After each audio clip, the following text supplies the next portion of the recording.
the detective.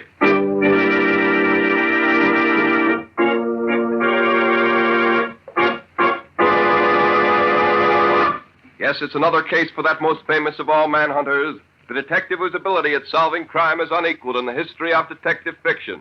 Nick Carter, Master Detective. Tonight's curious adventure... Murder by Magic. Or Nick Carter and the Mystery of the Missing Identity.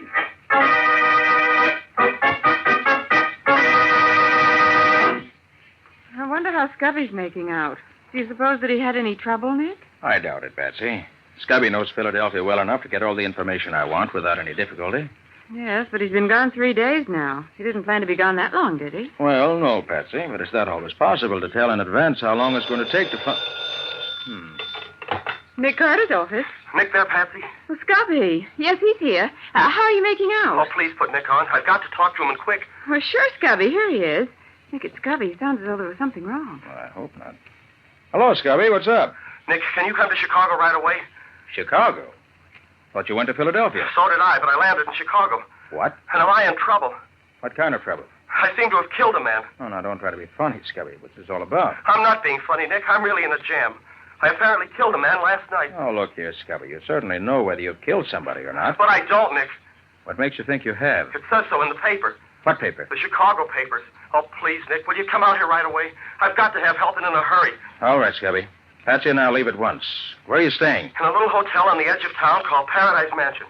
I haven't dared to stir out of here since I read about the murder. Okay, Scubby, sit tight. We'll be there as soon as the plane can get us there.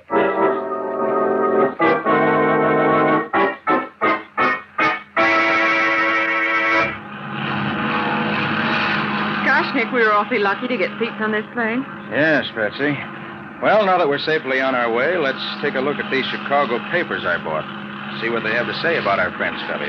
Okay. Look, Nick, on the front page. Murderer of nightclub patron sought. Yeah. And here's a snapshot of the killer taken at the nightclub. Wonder how they happened to get that. It does look kind of like Scubby, doesn't it? Yes, could be. Now look at these fingerprints. They're certainly Scubby's. I'd know them anywhere. That's certainly Scubby's cigarette lighter. It's the one I gave him last Christmas. So I see. It says here, a cold-blooded killing reminiscent of the gang wars of years ago. Oh, Nick, do you think that Scubby could... Oh, I wouldn't believe it if he admitted that Scubby couldn't kill anybody. But it certainly looks as if he got himself into some real trouble this time. And what's he doing in Chicago?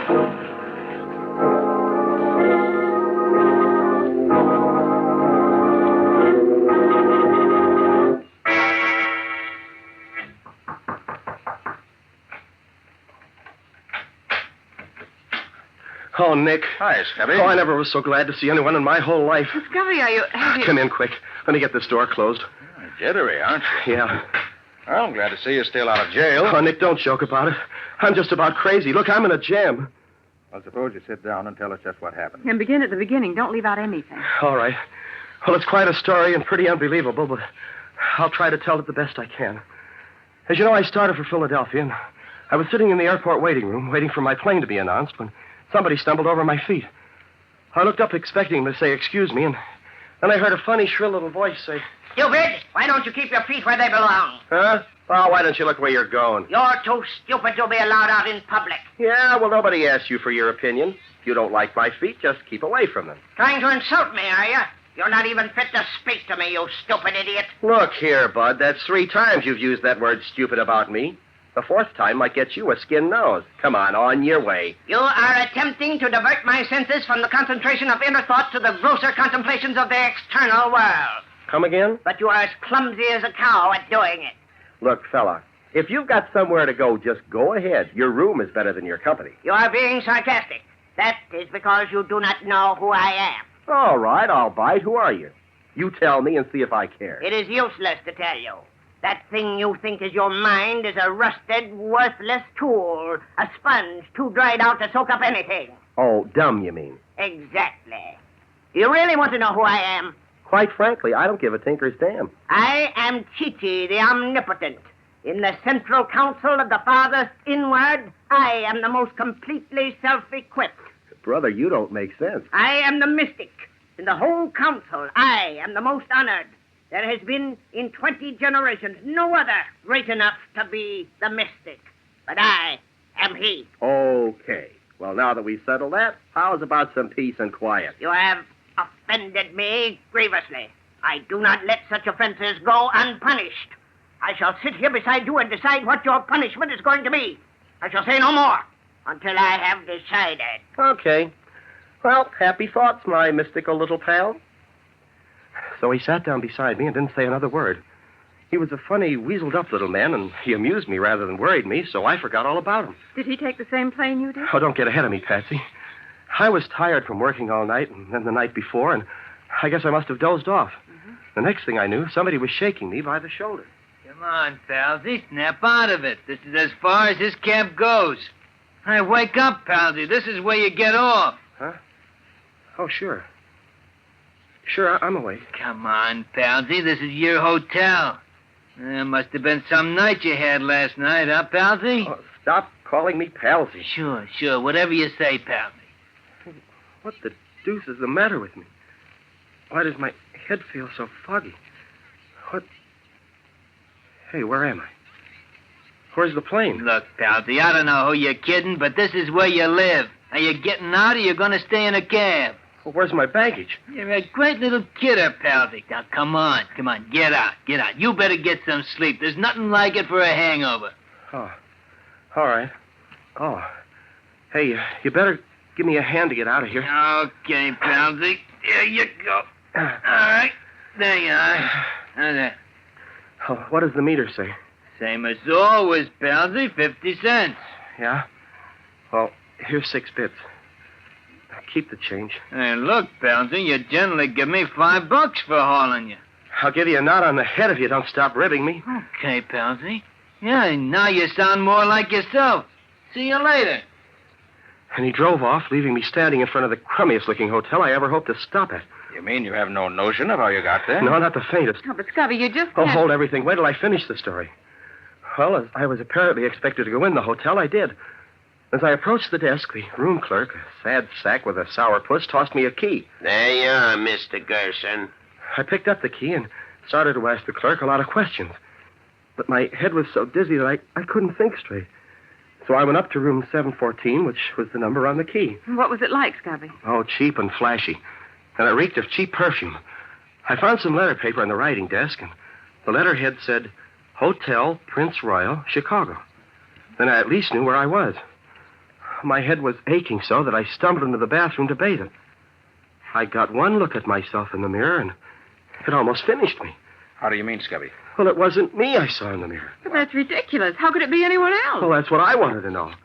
What I saw was a typical cheap, pasty-faced gangster with red hair. But your hair isn't red. Well, it was then. And then I discovered that I was wearing a zoot suit. What a sight you must have been. Well, it didn't amuse me, Nick. By this time, I was scared sick. My head was so dizzy I couldn't think straight. I thought maybe I was still having some kind of nightmare. So I picked up the house phone, and when the operator answered, I asked her, What day is this? It's Friday, Mr. Gerson. Friday, March 24th? Of course, Mr. Gerson. Then it was yesterday that I left New York. What's that, Mr. Gerson? Oh, nothing. That's all, thanks. Oh, Palsy. Huh?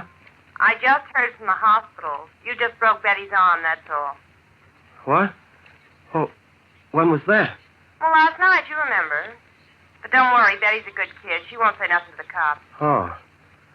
Oh, yeah, thanks. Goodbye. And then I hung up the phone. Oh, it was getting worse and worse. I went back into the bathroom for another look at my new face.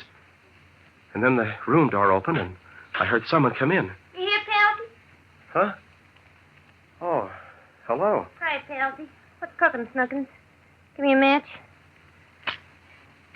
Thanks, Tank. Would you mind telling me who you are? That's a new one on Dolly, Palsy. What's the rib?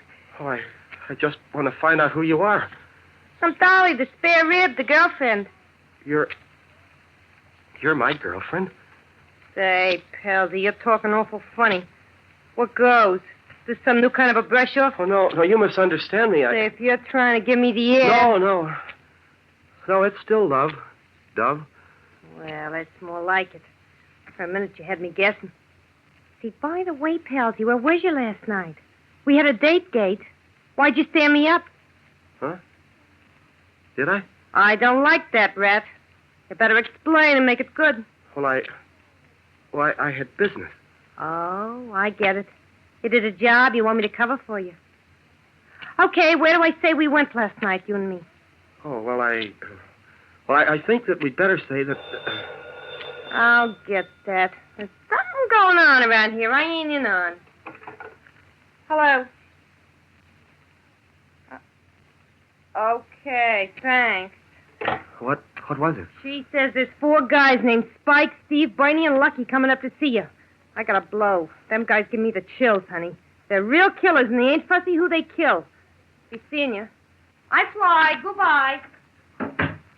Gosh, Scubby, what happened then? Were these 4 gentlemen up to expectations? Oh, they were gangsters, all right. They came sliding into the room as if they were afraid of me. Well, I had already discovered I was supposed to be a guy named Palsy Gerson, a mug who broke girls' arms when I wanted to, and I was a no-good who gave $5 tips to taxi drivers, and I was a crook who had his girlfriend cover up for him when he did a job, and now I seem to be buddies with this gang of hoodlums. Gee whiz. Well, one of them, the guy with a squint eye, did all the talking. Hi, Palsy. Look, you guys, look me over carefully. Am I Palsy Gerson? What's the matter, Palsy? Bad hangover? Oh, let it go. What's cooking? Look, Palsy, we're clean. There's not a rod on any of us. We come here for a peace talk. Yeah? Yeah. We've been pals working together for a long time now. We've been like that, right? So what? So everybody knows we're tied up with you. Even the cops know it. Now, if you get pulled in, we all get pulled in, because the cops will figure we're all in it together. Oh, what are you getting at? It's about this rub out last night. We didn't know nothing about that, Palsy. You didn't tell us. So we want you to give us the lowdown so we'll know what to say if one of us gets picked up. Oh, what are you talking about? Now, look, Palsy, everybody knows about last night's killing. We know it was your job, even if you did hire someone else to do it for you. Why, it's in all the newspapers this morning. Here, let me see that paper. Oh, there was the headline, all right. Murder in nightclub. And there was a picture of me. Not a picture of this Palsy Gerson, but of me, Scubby Wilson. Taken on the spot by the nightclub photographer, it said. And there were my fingerprints, Nick. Those prints that both of us know so well, found on the gun that was used. And a picture of the cigarette lighter Patsy gave me last Christmas. Look, you got me all wrong. I'm not Palsy Gerson. There's been a terrible mistake. Palsy? You mean you ain't going to be straight with us? I tell you, this is all a mistake. Palsy, you trying to cross us up? We don't like it. We ain't going to take it. Oh, listen a minute. You can't pin this... Can't do it, Palsy? Come on, boys. Take him over. Watch out for his rod. You ain't crossing us and getting away with it. Oh, I was so weak, I couldn't do a thing. And a minute later, they bent a blackjack over my left ear, and I went out cold. Scubby, you poor guy. You certainly had a tough time. Well, how did you get out of that Palsy Gerson role you were playing? I don't know, Nick. When I came to again, I was on the bed in this room. I lay there a few minutes, getting my senses back, and then I jumped off the bed and raced to the mirror. I was myself again. I was Scubby Wilson once more, and in my own clothes, and my hair wasn't red anymore. Yeah. And my own luggage was on the rack at the foot of the bed. But things like that just don't happen, Scubby. Well, so I've heard, Patsy, but you can't prove it by me. So you went to sleep in the airport in New York. When you woke up, your mind was in the body of a local crook named Palsy Gerson. And some of Gerson's pals knocked you over the head. And when you woke up again, you were back in your own body in this hotel. Yeah, that's right. And while you were using Gerson's body, somebody was using your body to kill that guy in the nightclub, is that it? Yeah. You know, I know it sounds insane, Nick, but that's the way I see it from here. And unless something happens, I'm slated for the electric chair. Oh, gosh, Nick, we can't let anything happen to Scubby. Don't worry, Patsy, we won't. Now, first, we'll dye Scubby's hair, make him up so that he won't be too easily recognized in case the police are looking for him. Then I'll have the police pick up this Palsy Gerson, his girlfriend Dolly, and his 4 thugs, if they really exist. And somehow I think they do. I want to see what the body Scubby was using has to say for itself.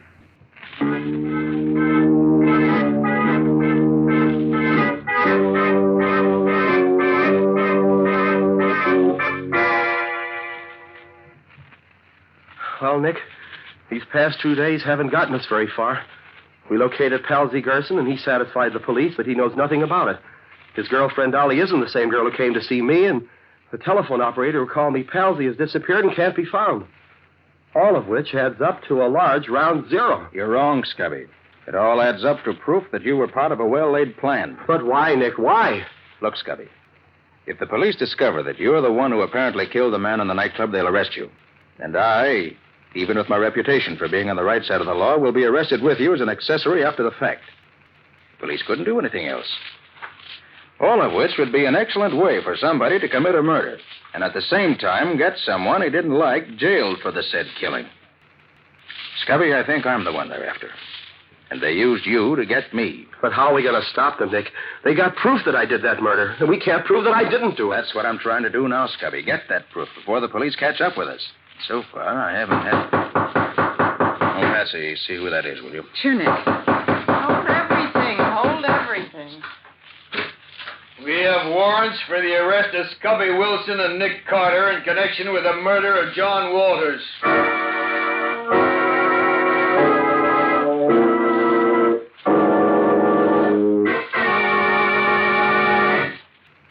But why didn't they keep you in jail, too, Nick? Because they were extremely decent about it, Patsy. They told me that although they had positive proof that Scubby committed the murder and that I'd been abetting him in defiance of the law, they were so impressed with my insistence that Scubby didn't murder him that, out of consideration for my past reputation, they were going to give me 10 days to prove his innocence, if I could. If I fail in that time, I give myself up, and they proceed with the charges against Scubby and me. How did they find out about him, Nick? Very simple, Patsy. They sent the fingerprints they found on the gun to Washington, to the FBI, and they identified them as Scubby's. You know, he and I are both on file there as law enforcement agents. Mm-hmm. Little investigation found Scubby was living here, and the rest was easy. What's your next move, Nick? Patsy, if my hunch is right, the man behind this wants to get at me for some reason or other. So he's going to be awful mad when he finds the police have let me go again. And he may try to do something himself about getting me out of the way. And if he doesn't? I have a couple of the boys keeping their eyes open for anyone who looks like that mystic Scubby was telling us about. I believe he's at the bottom of all this, Patsy. If I can lay my hands on him, I feel sure he can tell us all the answers. But he might mystic you, too, Nick, the way he did Scubby. He might. But I doubt it. Well, I'm going down to pick up a paper at the newsstand. I'll be right back, Patsy. Evening Journal, please. Thanks. Don't make any sudden moves, Bud. Looking for me? You Nick Carter? Yes. Then you're the one we want. What can I do for you? Keep your hands in plain sight so me and my two boys here don't have to do any sudden shooting. This ain't a water pistol I got here. I'll take your word for it. What do we do now? The mystic wants to talk to you. Come on. And come quiet.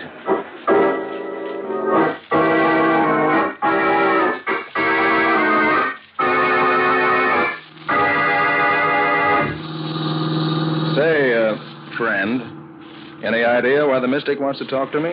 I don't think he likes the idea of the cops letting you go after they took you to the jug. He thought you was out of the way for keeps. So now he's going to do something himself about getting rid of me, huh? No. Me and the boys are going to do it for him. When? Now. As soon as we get down to the pier. Oh. An old abandoned pier, I suppose. Yeah. One where there ain't nobody to bother us when we take care of you. Just around the corner. What are you planning to do with me? A couple of sash weights tied to your legs will do the trick. After putting a couple of bullets through your head. Lucky. Yeah? You get out the sash weights and the rope. They're in the back of the car. Okay. Barney. Right. You go get the girl. We'll take care of both the girl and Carter at the same time, like the boss suggested. All right, Carter. You and me will walk out on the pier together. But don't forget, I got this little persuader in my hand. It's getting dark, which is what we want. But even if you can't see this .38 of mine, it's still there pointing at you. I have no doubt you're right. And I shan't forget. You know you can't hope to kill me and not pay for it. I'll take my chances on that, Carter. You ain't the first guy I bumped off, and you ain't gonna be the last. This'll be far enough. Well, then, there's not much I can do about it, is there? No. Oh, is that the girl coming with your pal there? Where? Oh, yeah. I Drop guess that gun. It'll break your arm. Drop it. No noise if you want to stay alive. I'll drop it. Thanks. Now, I'll take charge here. I'll do just as I say, and you won't get hurt, but try any funny business, you'll never see daylight again, you understand? Yeah, I got you. Didn't need to break my arm off, though. Fire. Here comes the girl and Bernie. Not a sound of you. Okay. There she is, Spike. Got enough weight for the two of them? Answer him. Answer him right. Yeah. We got enough. Tell him to bring her over here. Bring her over here. Yeah, we're coming. You didn't want to come, but I... Drop your gun and get your hands up, Bernie, quick. Quick, I said. Get those hands up. There. I'll take your gun, too. Now, Bernie, come over here. Just a little closer now. What are you going to do? It's getting dark now. It's time for bed. So I'm just going to put you to sleep. Like this. Gee, you're wonderful. You don't have to kill him, do you, Carter? I didn't kill him. You Nick Carter? Why, yes, I am. Oh, I've been praying something like this had happened, but I didn't think it would. Quiet. We're not out of the woods yet. All right. Hey, Be quiet. Spike, keep your mouth shut if you want to keep on living. When he gets here, tell him to bring you the weights and stuff. What'll I do with this stuff? Now, tell him. Bring this stuff over here, Lucky. Okay. Don't move, Lucky. I've got the gun this time. All right, young lady. Will you get the gun out of his pocket, please? All right. Here it is. I'll take it. Thanks. Now, Lucky, I want you to tie up your pal Bernie there. Huh? Then you can tie up Spike. Yeah, Then I'll tie you up. Give the finishing touches to all three of you and be on my way. You mean you're going to leave us here? That's exactly what I mean. Why, you All did- right, Lucky, get busy with those ropes. Time's getting short, and I've got a real score to settle with your boss.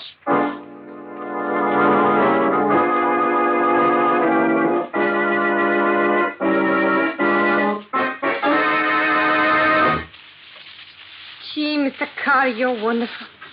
You sure these lugs ain't going to get out of these ropes? I'm sure. I've had lots of practice in this sort of thing.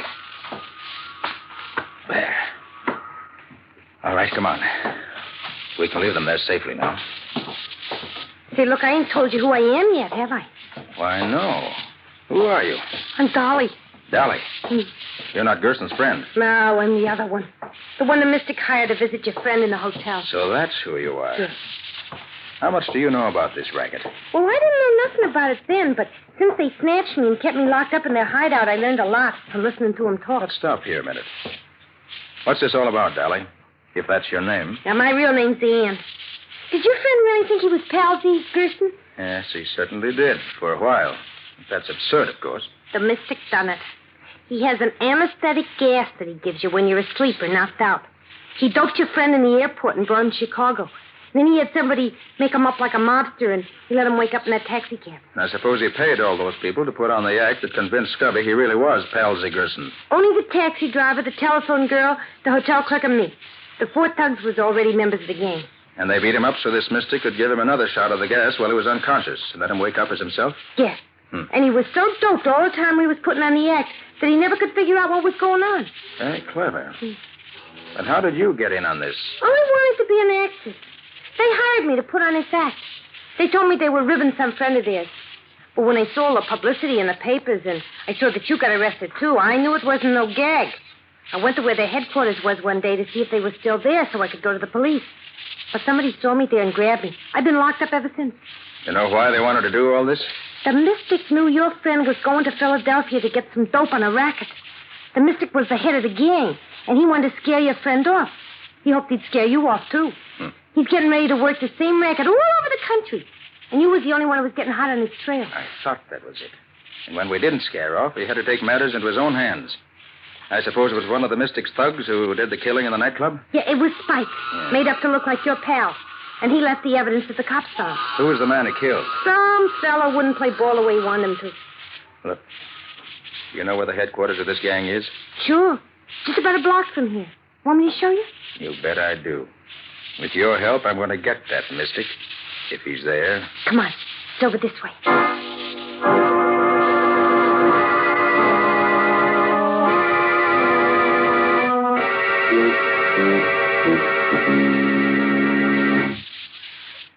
That's the place. That little house beside the warehouse. Is there another entrance? Yeah, round on the side. That's all. How many in the gang? 5 besides the boss. You got 3 of them tied up on the pier. Good. Can you handle a gun? I don't know. I'll try it if you want me to. Good. Take this one. Go around to the other door. When you hear me fire once, you shoot that gun 6 shots, fast. Can you do that? Sure. What are you going to do? When I pick the lock on this door, go in and try to trap them. If they try to make a getaway through the other door, the shots you fire will make them think they're surrounded. Okay? Sure. Good luck, Mr. Carter. I'll be listening for you. Now, Mr. Mystic, let's see how mystical you really are. First, I get this door open. There. That was easy. Guess they're not expecting trouble. Now to find them. And with Spike taking care of Carter, and the cops taking care of that stooge of his, we'll have nothing to worry about any further. I guess we were too clever for the great Nick Carter. Think so, do you?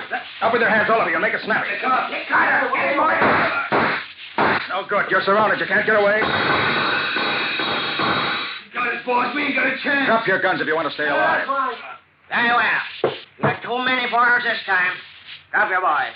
Drop. Thank you. Now turn and stand up against the wall with your hands in the air. That's it. Oh, Ann. Ann, it's all over now. You can come in. Fight's over. You got him, Mr. Carter? Gee, you're a real detective, ain't you? All right, Ann. Go to the nearest telephone and call police headquarters. Yeah. Tell them we have the correct answer to the killing that Scubby's charged with. And Yeah. tell them to send some cops down here after them right away. Sure thing, Mr. Carter. Now, who's on top, Mr. Mystic? Why don't you try a little magic now? All right, Ann. Get going. Scubby will be very anxious to get this good news. I'm on my way, Mr. Carter. You mean you didn't have any police here with you? No, my mystical friend. Just me and the girl. But using my own special brand of magic, you couldn't tell the difference. And that's the kind of magic worth using.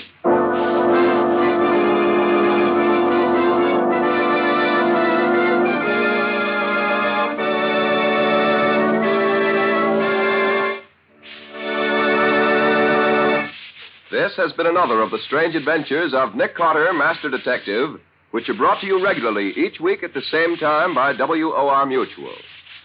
Well, Nick, I'd like to hear a few of the high spots from next week's story. Okay. Next week's story started with a cat. But not a common, ordinary cat. This one was a lemon yellow Persian cat with a pedigree. The chase started when I tried to find the said pedigreed Persian puss, which had been stolen from its rightful and very ultra owner.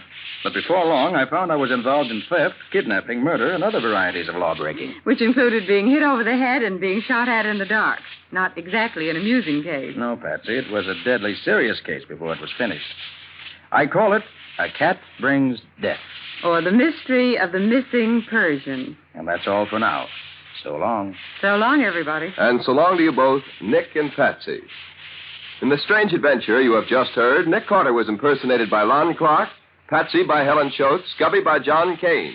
Original music was played by Lou White. The entire production was written and directed by Jock McGregor.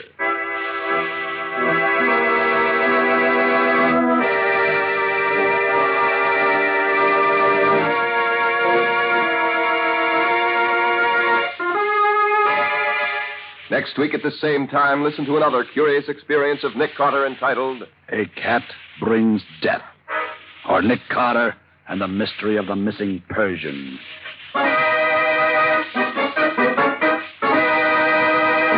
This story is a copyrighted feature of Street and Smith Publications, Incorporated. The Return of Nick Carter is produced in the studios of WOR and is broadcast over most of these stations every Saturday evening at 10:15 Eastern War Time. This is Mutual.